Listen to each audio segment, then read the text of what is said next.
welcome to the Healing Word of the Week podcast with me, Marissa of Marissa Moments, where you might get triggered into seeing your own reflection, but it's to reconnect you to yourself and awaken the divinity within. So prepare for laughs, resonance, and accountability through true stories, channeled messages, prophetic words, and everything in between. So I hope you're ready because guess what? Here we go.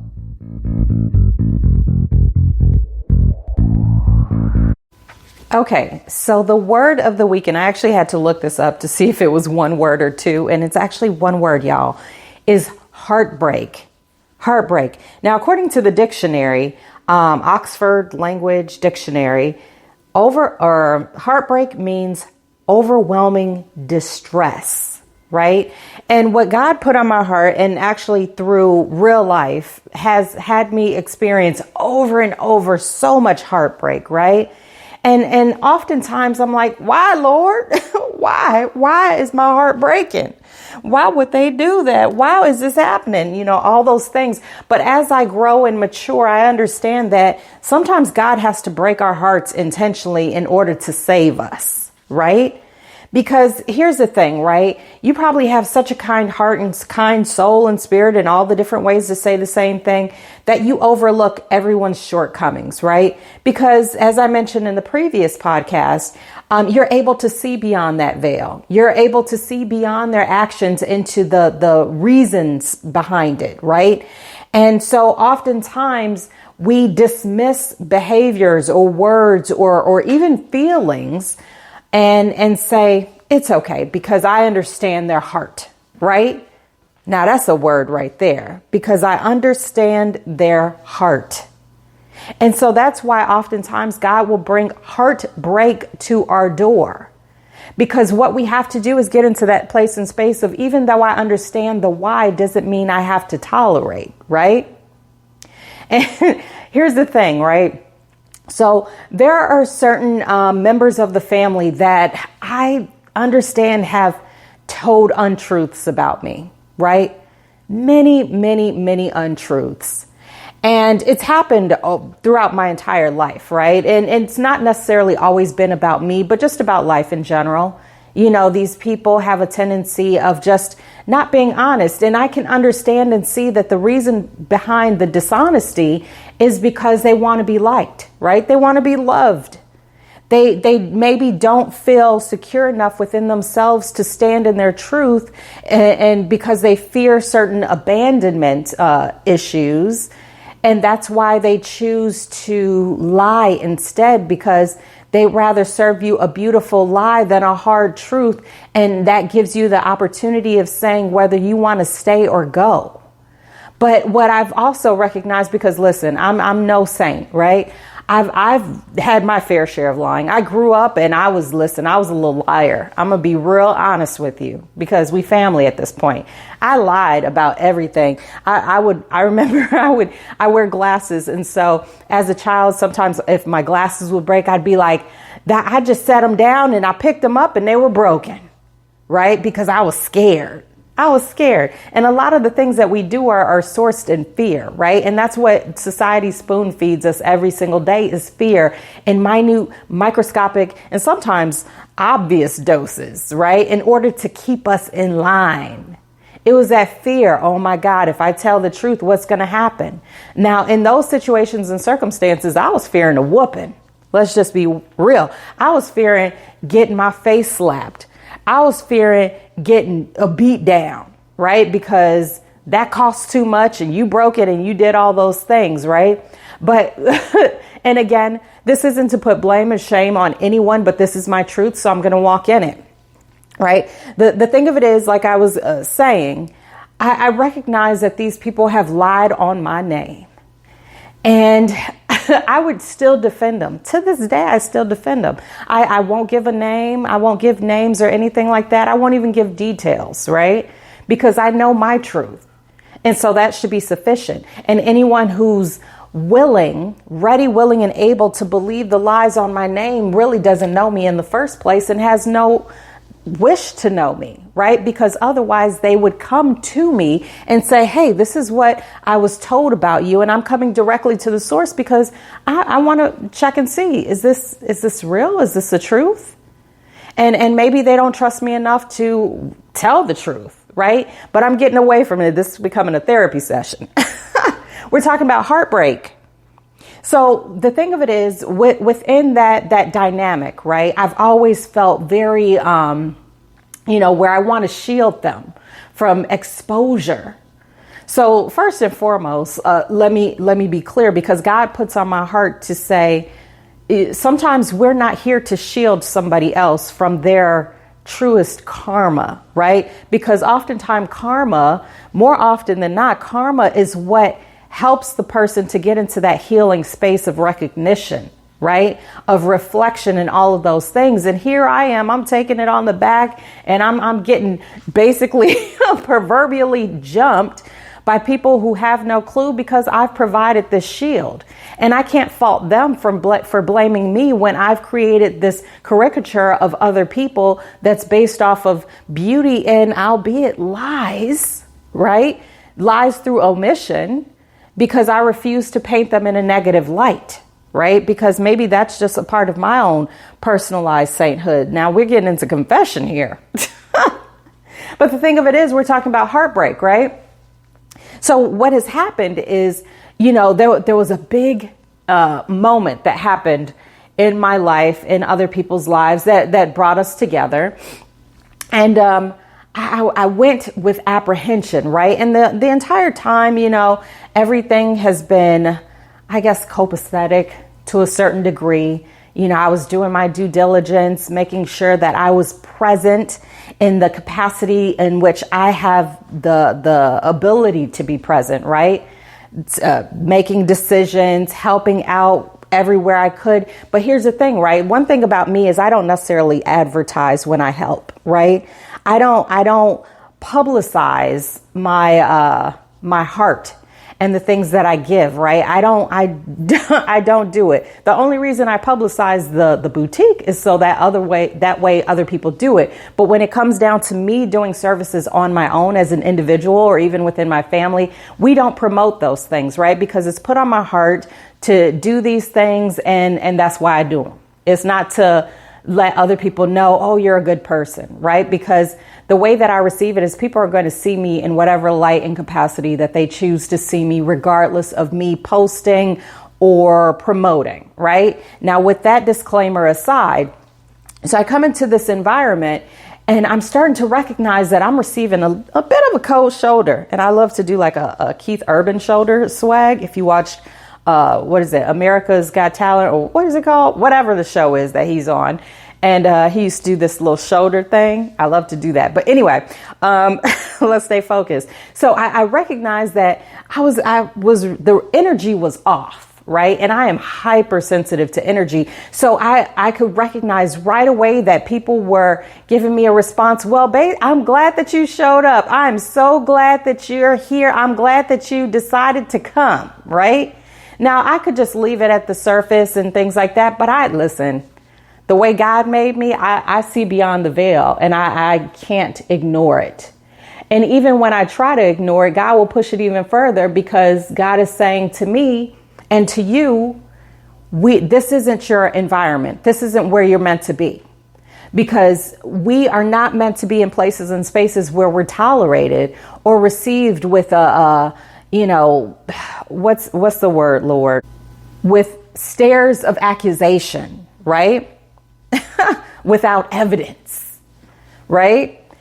So in this moment, and of course, I'm just sharing this true story so that way you can understand a little bit more and reflect on it as it relates to you. So in this moment, I'm carrying on. I'm trying to be as gracious as possible and welcoming and loving and all these types of things. But I'm still consistently receiving this type of energy until it culminated in one person's response to me that was just not nice. Okay, let's call it what it is. It was mean. The person was very mean towards me. Even though, I tried to go with an open heart and all these different types of things. And again, I'm not trying to shame this individual because they did come back and apologize and all the things. But I just have to share the story of it so you can understand. Because the reason why that moment had to happen is because God needed to break my heart. I had to experience the heartbreak of the scene because I already knew that the energy was off. I already knew that there were whispers. I already heard the talks and things like that and how people were addressing me. But I refused to acknowledge it because maybe there's still hope, right? Maybe it's not all bad. Maybe it's this, maybe it's that. I continue to make excuses that continue to leave a door cracked open partially for anyone to come and go as they pleased, right? And so finally it had to get into that culmination of full on heartbreak in order for me to recognize the truth that I was refusing to truly acknowledge, even though I saw it. It was the fact that, the lies were even bigger than what I expected. It was shocking, you guys. It was shocking. But I'm not here again to put anybody in a place of damnation because that's not my role in life. I'm not judge. I'm not jury, right? Because if I do that, then I'm no better than the people who are judging me in that arena, right? But I'm here to tell you the story so that you can understand that oftentimes when God breaks your heart, or not when he breaks your heart, but when he allows the situation and circumstance to evolve into heartbreak, it's because he loves you so much that he doesn't want you in that space anymore, right? Oftentimes we wonder, Lord, when are my blessings going to come through? I've been praying for this for so long. I've been working on it. I've been working hard too, Lord. But then we have the door open for the people who are ready, willing, and able to break our hearts at any given moment. And so sometimes God will allow that space for that heartbreak so that way we can actually shut the door. Or we can instill true structured boundaries that are not to be played with, right? Because we don't always have to cut everybody off. We don't have to be drastic or anything like that, but we do need to recognize truth, right? Now, I started this message off with talking about lies because here's the thing. Sometimes we have to hear the lies in order to recognize truth. We have to understand that people are consistently lying on our names to understand where truth resides, right? And sometimes we understand where truth resides by recognizing the absence of it in certain environments, right? Because sometimes it's just easier to believe lies than it is to recognize truth. It keeps us in a nice, warm, safe bubble of just Shangri-La, where we don't have to have a come to Jesus moment. Why do you think it's called a come to Jesus moment? It ain't easy. It's not for the faint of heart, but sometimes we have to get into that space where we allow our heart to be broken in order to open our eyes to awaken to real truth. And also, oftentimes what was just put on my heart by God is that when our hearts are broken, then who will we turn to? What will we turn to? Because, listen, ultimately, God just wants us to turn to him. That's it. He's just like, listen, I'm hanging out here. I love you. I'll be right here when you need me. He walks alongside us silently every single minute, second of our lives, but we refuse to acknowledge him because these people over here are fun. But do they have our best interest at heart, right?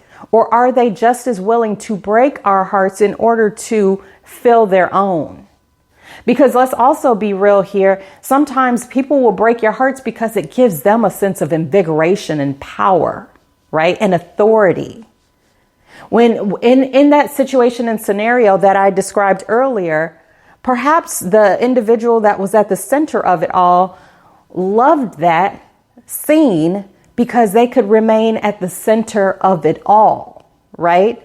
As they watch me fall. But here's the thing about that too, because as you continue to walk with God and as you continue to build your relationship with him, and as you continue to heal, so that way you can get into that place and space of true understanding and ascension, then you will recognize that, okay, I got to get this right for God.